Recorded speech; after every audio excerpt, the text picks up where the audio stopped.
What is good, everybody? Juliana Page here, and I'm actually going to go into a little bit deeper of a topic only because I feel like it's relevant, especially when there are times and seasons that have seemingly been extended or long term, or you're ready for something new. A lot of times there's also temptation to jump into something that might not be healthy for you or settle for relationships and people that are not a fit for you. So I'm going to really talk today about how you can identify if a relationship is for you, in the sense that, is it allowing you to be an individual? So why some relationships end, here's the disclaimer, is because we forget that we're an individual first. And if you're missing any three pieces that really make you an individual, and what those are, it's you have a mind, you have a body, and you have a spirit. Okay, so you have this body to experience this world in, you have your mind to think like an individual, and you have your spirit to connect and receive from God and be led by God, right? So if you're lacking any of those, you are not able to function as an individual, okay? And if you're not content as an individual, you can't really qualify for a couple. Did you catch that? If you're not content being an individual, if you don't even know who you are as an individual, then you're not ready to couple up. You're not ready to partner with somebody else, because there's great potential for things to go really, really wrong. And a lot of times relationships end because people realize that they need to be an individual after they've coupled up. Okay, so here are some side effects of lacking individuality and how you can really identify if a relationship is a fit for you, or if maybe you even need some time to pull away to really get clear on who you are as an individual, so that you're ready for the relationship that is for you, okay? And you can give to that relationship in a healthy way. So here's a couple of things. And if you're a note taker, I recommend taking down some notes or flagging this. Subscribe, flag it, and come back later. Number one, if you are lacking individuality in some kind of way, you are living with an obsession to connect with people.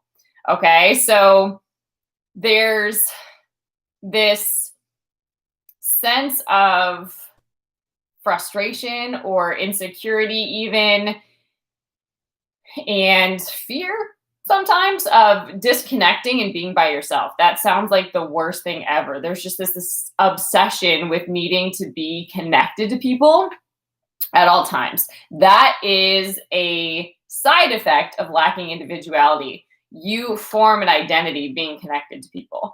So the thought of being by yourself quite literally is something that produces a lot of anxiety for you, because you just can't be alone. So that's a sign. Number two is that you may compromise your values to belong or just to fit in. So for example, when you're lacking individuality, you might have a sense of what your boundaries are, of what your deal breakers are, of what your non-negotiables are in relationship. But because you're afraid to be alone, or because you lack individuality, you are willing, right, to compromise your value to belong or just to fit in. And so that can look like, for example, if you are a woman of faith and you really desire to do relationships according to the word and walk in abstinence, right, and keep your purity intact, you might compromise that to be accepted in a relationship. And it might be with somebody even that doesn't love you or appreciate you and isn't going into your future. And you could also become pregnant as a consequence of that. So lacking individuality to some degree means that other people can manipulate your morals, your character, your sense of self in a way. You allow them to do that. Number three is people can manage you emotionally through rejection. I hope you catch this one. So people can manage you emotionally through rejection. So if you're somebody that lacks individuality, all it really takes for somebody is to reject you in some kind of way. That could be not taking your call, that could be ignoring you, that could be in some way creating this instinct in you to chase or to pursue because you need to be accepted. And you don't know why you're enough. You don't why you're not enough. You don't know why you're not being accepted. And you can't have that. And you get caught up in this approval trap. Well, what do I need to do to get back on this person's good side? Or do you see what I'm saying? There's this approval. I need this person's approval so much that rejection can literally manage me emotionally. I just go crazy when somebody doesn't accept me. And you become a puppet then. All it needs is somebody to keep pulling your emotional strings, quite literally, when you're not an individual and when you don't have this strong sense of self that will not allow others to pull your strings like that. Another one is you miss God by focusing on other people. So I personally have experienced this because I was a recovering people pleaser. Not funny, but joy comes in my heart now that that's not my way of showing up, just grateful. So you can miss God by focusing on other people. What does that mean? Quite literally, your focus, your determination to please other people, you dismiss your need, your desire, your former desire maybe to please God, right? And so you'd rather please man than God. And what that means is that usually shuts out the voice of God. So no longer do you have wisdom and discernment. That gets tuned out because you're so focused on man and what man is saying and what's going on in relationships in the world. And honestly, I feel like that would be the worst thing. That's why I was laughing earlier, because I feel like I personally can't not have the voice of God in my life, right? So that is something that really is a flag to let me know that I'm getting too invested in an unhealthy way. And I need to do some adjusting, which sometimes is even just being quiet or increasing the amount of time that you spend with God or in the Word, right? The next one, what number is this? I'll go back through and give you numbers. The next one is you can't imagine your life be great as an individual or by yourself. You can't imagine your life being good as an individual. You feel like there's something really wrong with you or missing if you're by yourself. There's got to be something wrong with you. And that could be also why, if you find yourself being obsessed with marriage or dating or needing somebody else, that could be why. It's not an unhealthy desire. It's actually driven by this fear of not being able to be an individual or be alone. And this thought that life can't be great solo, I honestly think if that is a belief that you have, that is an invitation to prove to yourself that life can be awesome solo. Because until you can really thrive by yourself, I personally don't believe that you can thrive with somebody else, because you have to be an individual first. You have to be strong and clear in who you are and what your identity is, what your authority is, where your power comes from, what you're put on this earth to do, what your purpose is, what you're running after. So you can really see if somebody complements that. And if you're tuned into the voice of God, you can really hear and assess the spirit of this other person as well. So you'd rather be partnered with somebody who's not even playing their part to the point maybe of hurting you than be alone, which we've seen relationships like that, right? There's all the photos on social media. This isn't everybody, right? But you've seen this before, where there's all these photos that looks amazing. And then maybe a few months later, a couple of years later, you see that this relationship ended. And it's because these people weren't being individuals. They were more consumed with what it looked like than what actually it was, and tending to that. So a thought or an invitation before I go back through these is, could it be that you're missing out on God's best by holding on to what was, or this feeling that you need something? Could it be that you're missing out on God's best? It's an invitation. Could it be that you're missing out on God's best? Okay, so in the process of discovering individuality, so I recommend that everybody have a silent season meaning you're not actively pursuing a relationship. You have a do not disturb on your heart, and you're just taking time to really explore, who am I? What am I put on this earth to do? What does my relationship with God look like? What is it like for me to even experience God for myself, or have God speak to me, or to build my faith? Like, what does this look like? Right? So that I'm not dependent on somebody else to provide those answers for me, because that puts you in a very vulnerable and weak place, not an empowered place.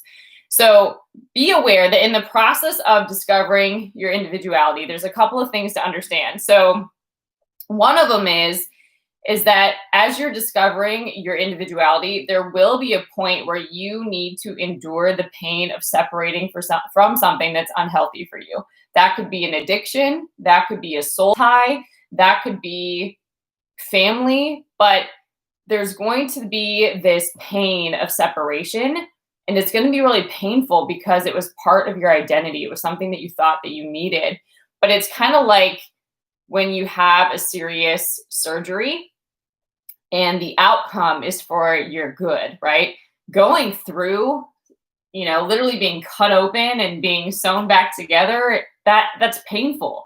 And the pain of going through that process and recovering from that can be intimidating, but you'll do it. You'll be willing to endure that for the other side, for the benefit of what that's going to do for you. So this is similar for your soul anyway, that there will be this need to endure the pain of separation, and it's going to feel somewhat like an out-of-body experience. It's going to make your mind go crazy, probably. There's going to be a lot of emotion.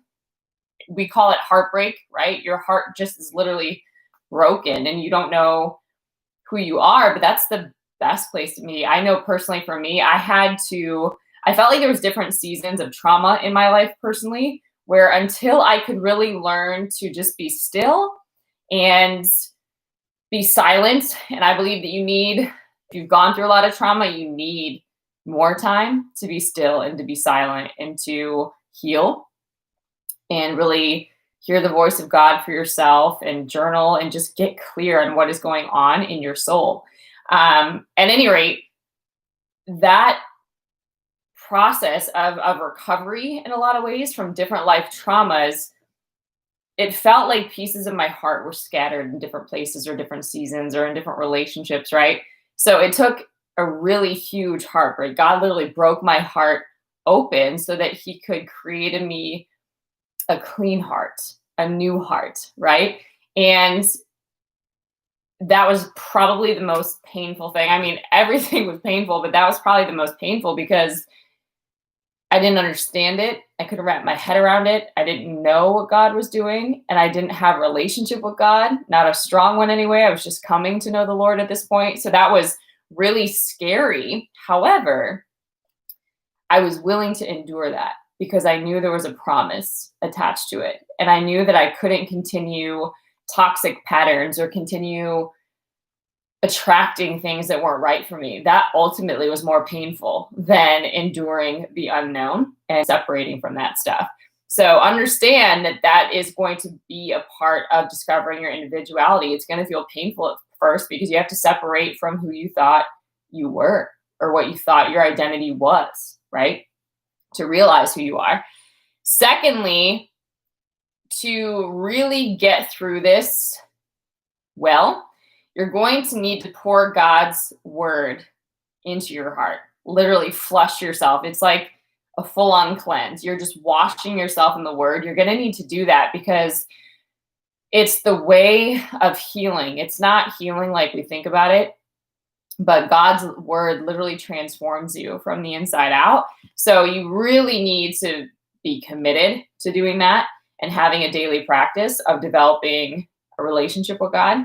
And then you're also going to need to put yourself in an atmosphere of positivity. So people maybe that have already gone ahead of you and are further along the journey than you that can pour positivity into you versus you having to show up and dump from an empty cup. But really putting yourself in an atmosphere where it's the best place for happiness for you to happen. So put yourself in an environment of people of faith, of people that are walking in relationship with God, that can inspire you, pour courage into you, pour hope into you. And then the last thing that you'll have to remember is that you're going to have to wake up intentionally and live forward, because initially, as you're going into this process of discovering who you are as an individual, it can be tempting and fairly easy to go back, because that's been the pattern, that's been familiar, that's been comfortable, even though it's unhealthy. So there's this temptation to keep going back. However, you're going to need to wake up intentionally and live forward. And if that's no longer part of your forward, you have to cut it off by looking forward only. It's a forward only journey. So understand that. So just going back through, relationships end, and I'm not saying this is a blanket statement, but a lot of times relationships do end for the lack of individuality, right? A lot of times when you're in relationship and it's a God ordained relationship, the two become one. And this is a covenant relationship, not just a friendship. But with toxic relationships, it's really muddled, and there's a soul tie that forms that's unhealthy and creates a lot of disruption in your soul and a lot of dysfunctional patterns. So relationships end because there's a lack of individuality. There's not two becoming one. It's almost like there's who this person is and how they show up. There's who this person is and how they show up. And then there's who each perceives each other to be and the relationship itself. There's a lot going on there, right? So unless those two are strong in themselves and know what they bring to the table and how to be a partnership, that can get really messy, meaning it's not an empowering connection. It can actually be really disempowering and destructive. So mastering individuality, I'm just highlighting that this is really important to do.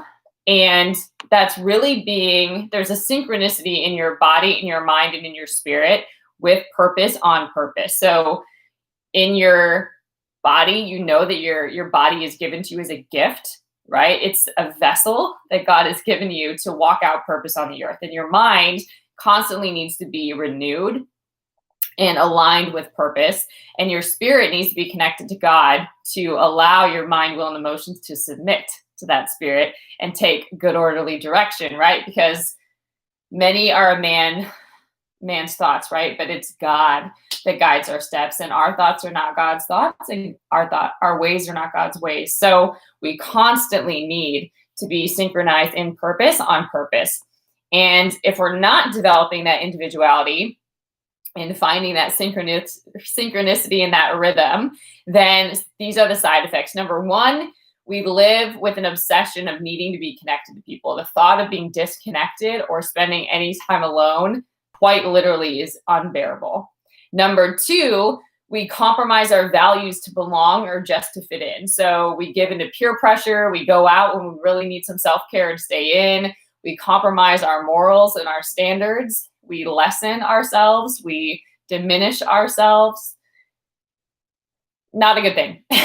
Number three, people can manage you emotionally through rejection. So it doesn't take a lot to control you or manipulate you if you have a rejection wound or there's some sort of people pleasing still caught up in how you identify yourself, not as an individual, but you literally believe that you exist only to be useful, and that's not it. Number four is we miss God by focusing on other people. So it's not to say that you can't hear God and focus on other people, and a lot of times that does happen. But if you become so focused on your own agenda or so focused on needing to be approved of and accepted or managing others people's expectations, you can miss God and everything that he's revealing to you and really helping you to focus on. And number five, you can't imagine your life being great as an individual. The thought of just having a great solo life seems like you're missing something, or that, you know, God's forgotten you in some kind of way, which is not the case. And that can also be why there's this sense of urgency about being married or dating or, you know, making everything appear a certain way on the outside, because you're obsessed with needing that to be worthy, to be accepted in some kind of way. So those are side effects of lacking individuality, just so you can have that understanding. And now, to really develop, if you're inspired, if you recognize that you are lacking individuality, to really develop that, there's some things that you need to understand. One is you're going to have to endure the pain of separation from things that are toxic for you. Two, you're going to have to pour God's word into your heart, because God is the only one that can cleanse your heart, that can make you brand new, that can make sense out of what you've walked through and give you a new narrative. And you're going to have to put yourself in an atmosphere of positivity and be really intentional about that, because it's going to be easy, especially in the beginning or in times of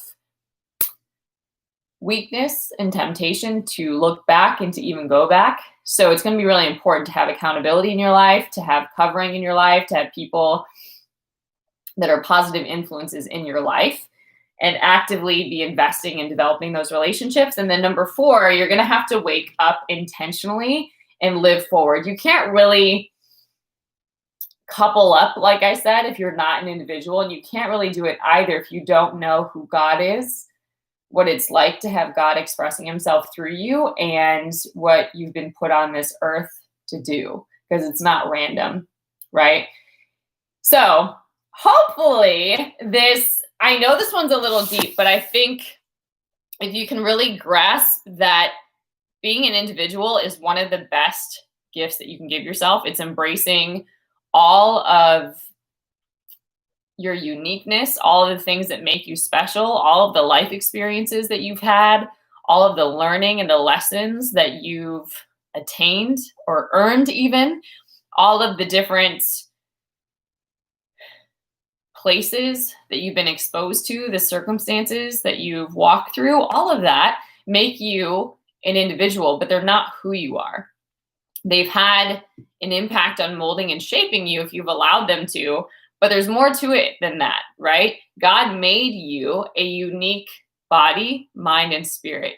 There's no one like you walking in this world. It's like his fingerprint is on you, right? And so getting those synchronized with God, nobody else can do that work for you. And you can't allow somebody else to tell you who they are, because they're still seeing that through their own lens. And that's something that you discover with God on your own. So if you've never, and if you're in a relationship, you can still do this work. But it's really important to be able to live as an individual, meaning that you don't need others to be worthy, to be accepted, to be appreciated. You're not living for that kind of approval, because you'll never be satisfied. And then it's also important to understand what your triggers are and what's driving you. So if you need this constant need for approval, or to be around people, or the thought of disconnecting freaks you out, I encourage you to indulge in some disconnection, to embrace some quiet time, and bring that counterbalance into your life, where it's not just all about connecting with people. You do need that balance too. There's an ebb and flow to life, right? So the invitation that I have for you today is to think about, could it be that you're missing out on God's best by holding on to something that you know is not good for you, and you know is not healthy for you, because you're afraid to be an individual. You're afraid to stand alone. You're afraid to discover who you are and what God put you on this earth to do and to be and to become, right? But I personally believe that unless you can give yourself that opportunity to go on this journey with God and let God reveal those things to you, you need to be an individual first. Otherwise, you're not going to find that fulfillment. Nobody else can fulfill you. Nobody else can do that. Nobody else can make you happy. Nobody else can do your work. They can't. And they're meant to supplement it. They're not meant to be the ones that are doing it. So I hope this blessed you. I hope that you'll even take it before God and pray about it. Pray for what's relevant for you or where the work might be. But it's one of the most beautiful processes to go through. And it's something that even after you've gone through a season, it's not like you just arrive, but as you live as an individual, a lot of arguments diminish, a lot of unnecessary confrontation, offense, all that stuff goes away because you realize that how somebody shows up has everything to do with them and not you. And your individuality isn't affected by that, right? And that's really powerful in a relationship because then you can focus on what you are brought together to do, and you guys can be on the same team rather than fighting each other. So just a thought on why some relationships may end, and an encouragement to master your individuality in every season so that you can really embrace freedom in relationship without the manipulation, the dysfunction, the control, the puppeteering, and all this other crazy stuff that can go on. And it happens all too often. All right, guys. Well, that is the message for today. Until next time, stay blessed. And as far as resources go, if you are really feeling impacted by this message, you can go to julianapage.com. I have a self-mastery course that will help with discovering your individuality. There's a bunch of ways that I work with people one-on-one and even in groups. There's some great books and resources over there, and a lot of other things to check out. So go check out MissJulianaPage.com. If you're interested in following kind of my day-to-day, you can follow me on Instagram at MissJulianaPage, or you can also check out the Spirit-Filled Real Talk podcast with Juliana for some encouragement. Every Saturday, a new episode comes up. All right? All right, guys. Talk to you soon. Bye.